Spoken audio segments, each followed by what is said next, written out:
It is no hard surface I have to keep this on. And I don't want to start recording because I think I can work with this today. I will have to work with this today. I'm going to have to do. I can't do more than this. I was supposed to start early, but I had my mom giving me work to do. So I couldn't start early, and now they've started drilling up again. So it's going to cause a lot of audio issues. And I have a class at 4:45, it's 4:30, I have 15 minutes exactly to record this video and go. So, here goes nothing. Welcome back, and today we're going to talk about something that will entirely piss you off or set you free. And that's the thing that keeps you tired, scrolling, settling all the time. It's called the middle class mindset. So, what if I told you that the mindset that helped your parents once survive is the mind? I don't like the fact that it is, but this is the best lighting I can get in the house here. I have another idea. There we go. This is much better. Now, let's do this again. Welcome back. Today we're going to talk about something that will either piss you off or set you free. It's called the middle class mindset.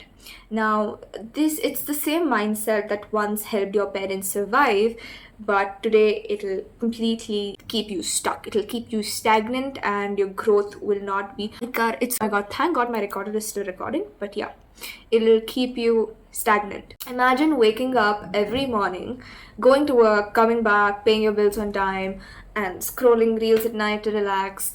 It sounds normal, it sounds comfortable, it sounds very predictable, right? But this comfort, this entire routine is probably the most sophisticated scam. Trap would be a better word that is ever created. Today we're going to be talking about the middle class mindset. It is a psychological system that is designed to keep you financially dependent, mentally risk averse, and emotionally pacified. It's not the lack of money that keeps people stuck. It is the belief that a job is so much more safer to pursue than a dream. A 9 to 5, a promotion, a steady income. That's the goal, right?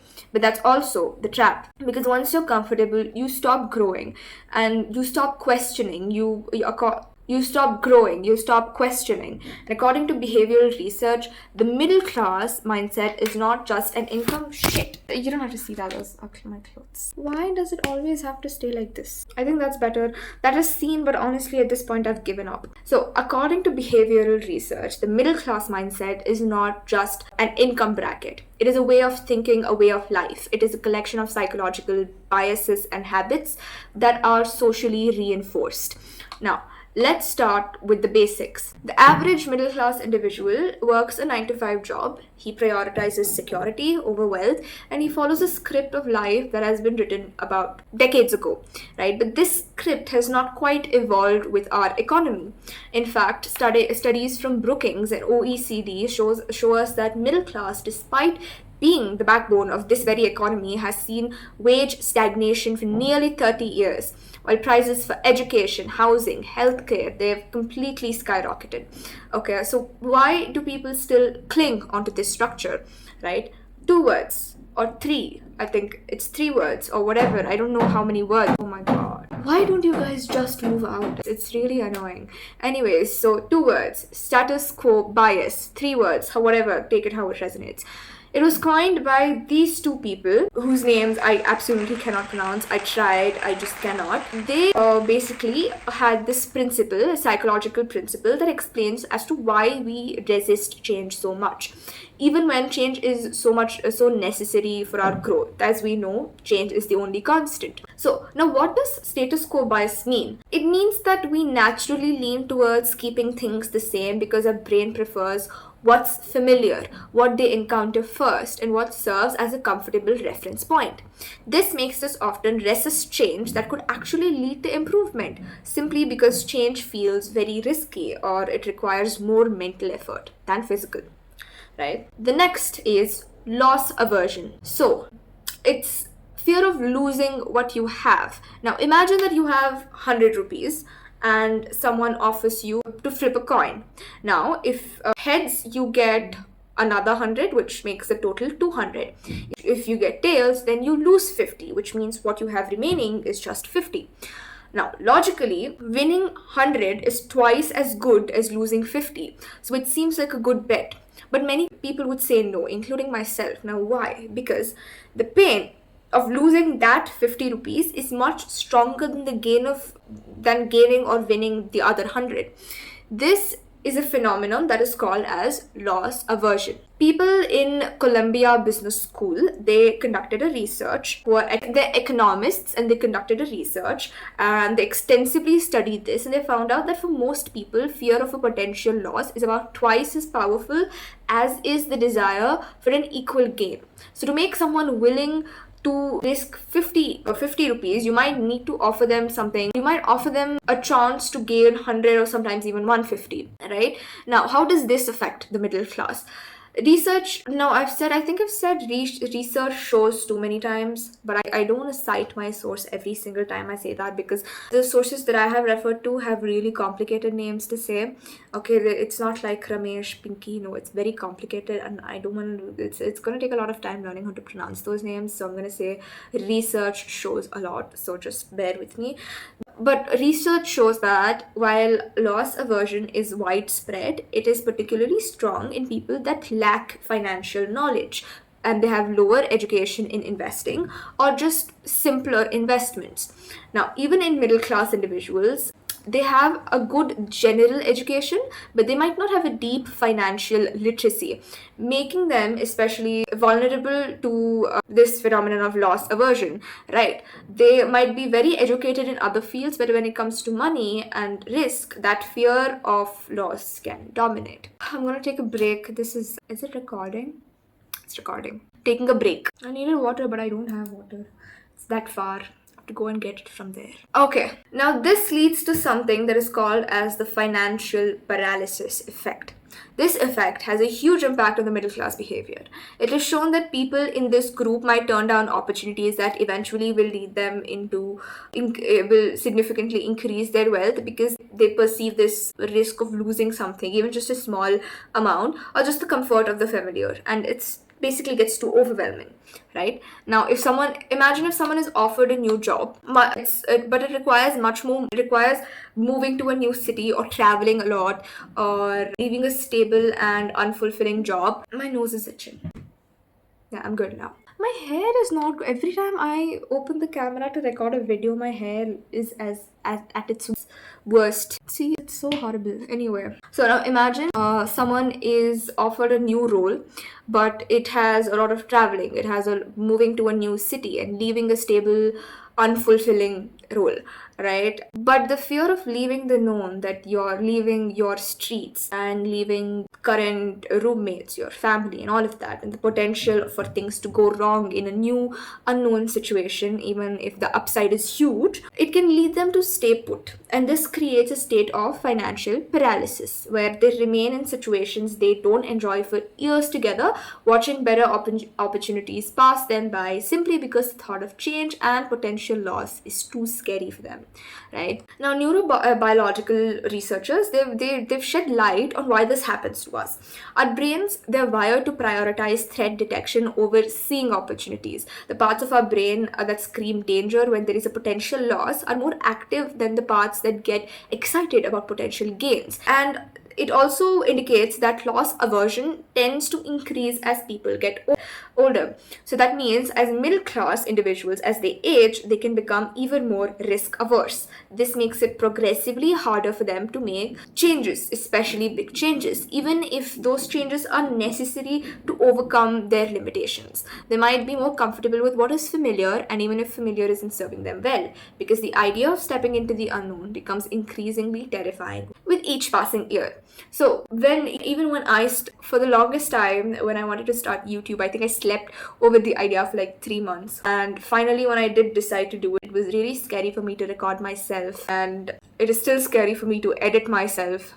I can't edit myself on my video because it's just hard for me to look at myself and hear myself. So that's a change, right? That's an uncomfortable change. Now, my grandfather, he is so comfortable with his button phone that he refuses to change or get a smartphone, which is so much more easier to handle to us because that's what we've been introduced to. But he just refuses to change, even if it means that he's growing. He has to adapt to new technology, but he refuses to do that. So it's sort of that way also. I just said it to make it easier for you to understand. Now, the next thing is lifestyle inflation. Oh my god, I'm going to get late for my class. I'm going to finish this. Now, we live in a world that is obsessed with metrics, incomes, job titles, car models, square footages of homes, designer labels. Okay, but there's this social psychologist, that Leon Festinger, who was the easiest to pronounce. He has a theory which is called the social comparison theory. In that, he said, our internal measure of success is rarely based on objective criteria. We don't typically look at a universal standard. Instead, we measure ourselves not against a fixed bar, but by comparing ourselves to our peers. Okay, this fundamental human tendency is a deeply ingrained psychological process, right? We crave a sense of belonging, a sense of validation, and often that validation comes from perceiving ourselves as keeping up or fitting in within our social circles. This becomes very insidious and damaging within, especially middle class circles. The pressure isn't necessarily to become a millionaire, but rather to achieve just enough to be just successful enough. It's a race without a finish line. Okay, yeah, but it is also driven by this unspoken expectation of to maintain a certain standard of living that signals competence, stability, and also a little bit of luxury. Right. Now, the result of this constant and often unconscious social calibration is it's a deeply ironic and often self-defeating pattern. Okay, when you pursue this perceived status in your friend circles or in your social circles, it fuels something called as lifestyle inflation. It is a subtle, but it's a very corrosive economic and psychological phenomenon where every time your income increases, your expenses also rise. Instead of utilizing increased earnings to build financial security and invest for the future or create something else, extra money is immediately absorbed by an upgrade in your lifestyle or what is something called as your perceived necessities. Now, next, debt. It is one of something I call it a very dark part of the middle class society, and that is how we normalize debt so much, right? We middle class individual, we accept debt to be a very normal part of life. Your student loans, your home EMIs, they're not questioned, but they're just in a way expected. It's something, there's also a name for this. It is called debt tolerance. You get comfortable with the idea of always owing something to someone, and the more you owe, the more obedient you become. You won't quit your job, you won't start a business, you won't say no to a toxic work environment because you've got bills to pay. Debt isn't just financial control, it is also your psychological control, right? Started recording. I think we should start recording here too. So our laptop is not placed properly, but I think that's okay.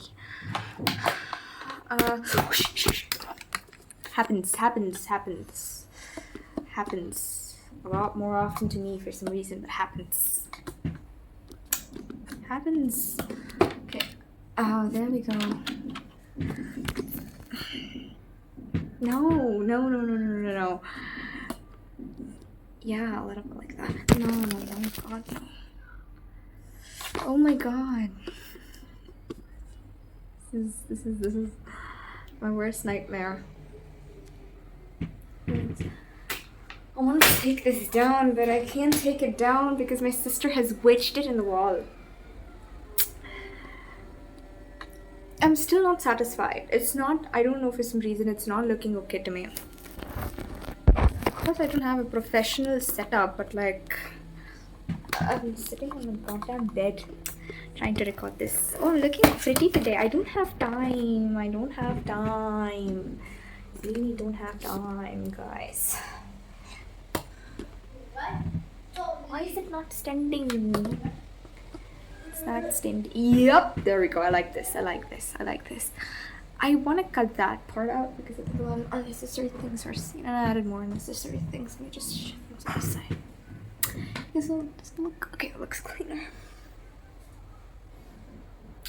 So I'm gonna record the audio separately, but let's start recording.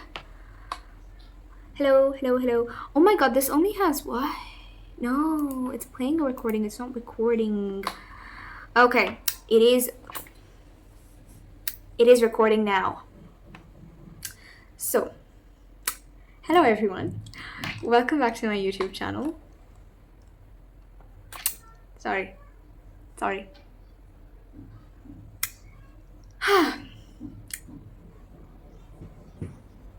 can't imagine being an influencer. It's just, I've never really thought of it.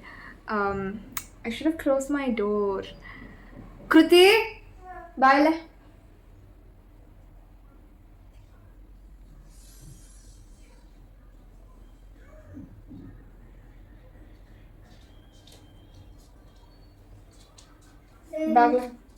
Bagla kundu.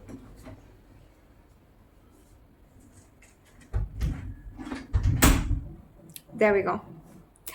I never actually imagined myself to be this comfortable recording myself, but apparently it turns out that now I am comfortable recording myself.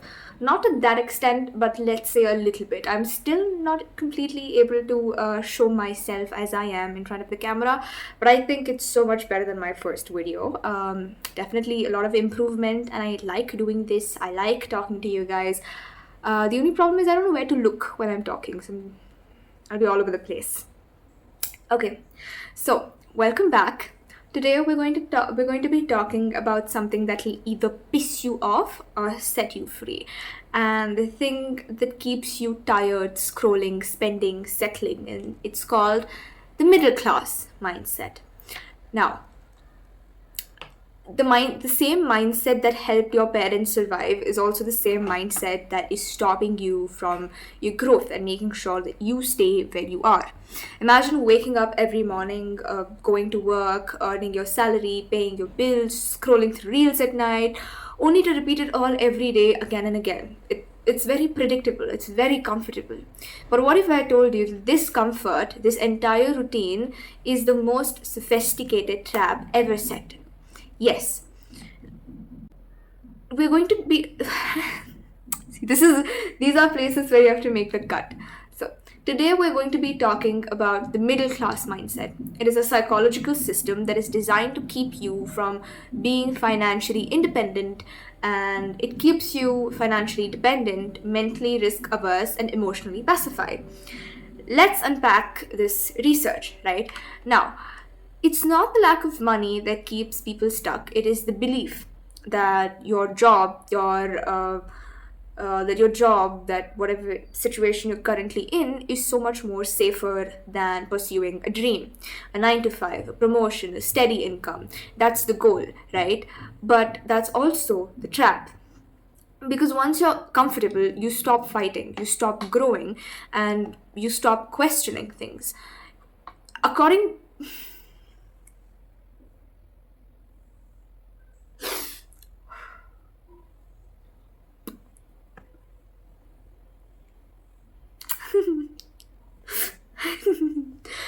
No, according to behavioral research, the middle class mindset is not just an income bracket. It is a way of thinking, a collection of psychological biases and habits that are reinforced, that are socially reinforced. So let's start with the basics. The average middle class individual that works a 9 to 5 job, they prioritize security over wealth, and they follow a life script that has been written like decades ago, right? But this script has not evolved with the economy that we are in right now. In fact, studies from Brookings, I've been practicing this for so long and I still say Brookings, it's Brookings, and OECD show that middle class, despite being the backbone of the economy, has seen wage stagnation for nearly 30 years, while price of education, housing, and healthcare have skyrocketed. Then why do people still cling on to this structure? 2 words, or 3, whatever. Status quo bias. I think it's 3 words or 2 words. I don't know if status quo is the same word. Whatever, you get it, right? It was coined by these 2 scientists or psychologists or whatever they are. I forgot to read what they did, but they coined this term. I cannot pronounce that term. This is very horrible. This is absolutely horrible. We're gonna have to redo this again. It got off for some reason. I don't know. But as I was saying, debt has become debt. It's just debt is not just it's become so normalized that it is practically a rite of passage, right? It teaches you how to tolerate debt the same way you tolerate stress constantly, and it also adds to your stress if you think about it. You don't think about how much interest you're paying. You just make your monthly payment and you pat yourself on the back and you're like, yes, I'm a responsible girl. But you're not managing debt. Debt is managing you. You won't quit. You won't take risks. You'll keep showing up paycheck to paycheck like a little cog in a machine, right? Now, the next one is the myth of luck. When you see someone that has become wealthy or that has been successful in life, what is the first thing that comes to your mind? Me personally, if I'd say, I'd be like, oh my god, they got lucky. They had connections. They're born into money. And I notice this in conversations when I have conversations with my mother. We often look at people that are wealthier than us, or people that have made it in life than us, or people that are even just, like photogenic, and we're just discussing about them. I often catch me and her discussing about how lucky they are and how they made it in life, and how it's because of also the financial help that they've always had. But it's not always true. And even if it is, so what? Luck favors people that are consistent. Luck favors people that come prepared. And blaming luck is just an excuse to stay passive. Middle class mindset is not just broke, it's also bitter. It protects your ego and it kills your potential. You'd rather believe that someone cheated than admit that they knew how to play the game better than you did. It's giving toxic. Oh, I said toxic. You're gonna cut that out. Yeah, so you'd rather believe someone cheated than admit that they played the game better than you did. It's giving toxic. So, when you believe success is luck, you basically stop trying to earn it. You stop trying to strive for it. And worse, you stop studying people that have it. You label them as someone that is different from you instead of proof that it's possible. There's another one thing, and that's the culture of appropriateness. You are taught to be polite, respectable, stable. Don't be too loud, don't dream too big, don't take up too much space. The thing is, respectability doesn't build wealth. Although I do agree respect is something that everyone needs to have in their life, but it does not necessarily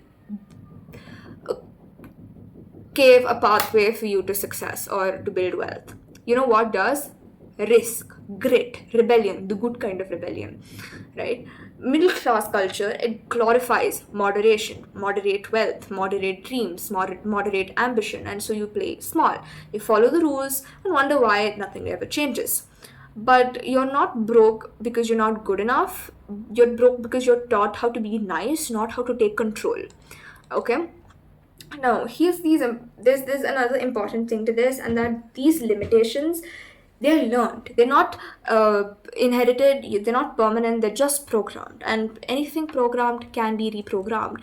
And I'm so tired of hearing this because every manifestation coach online has been saying this. I'm tired of hearing the word reprogram, but this was the best way for me to explain it. But yes, anything that is programmed can be reprogrammed. Now, you break this cycle by doing things that feel uncomfortable. Like I'm recording this video, it's uncomfortable for me, but I'm still doing it. Educate yourself on money, build multiple income streams, take calculated risk, learn to sit with uncertainty, stop comparing, stop flexing, and start building. Surround yourself with people that dream differently. Surround yourself with people that don't talk about salary, they talk about equity, although I have no idea what equity means, but I'm still learning, okay? Surround yourself with people that chase time freedom, not just brand names. And above all, question yourself about what success means, okay? Or question yourself about what is taught to you about success. Truth is, the middle class mindset wasn't designed to make you free, it is designed to make you useful for somebody else. That's it. I hope you learned something from this, and see you in the next video. Bye bye. How do I stop this?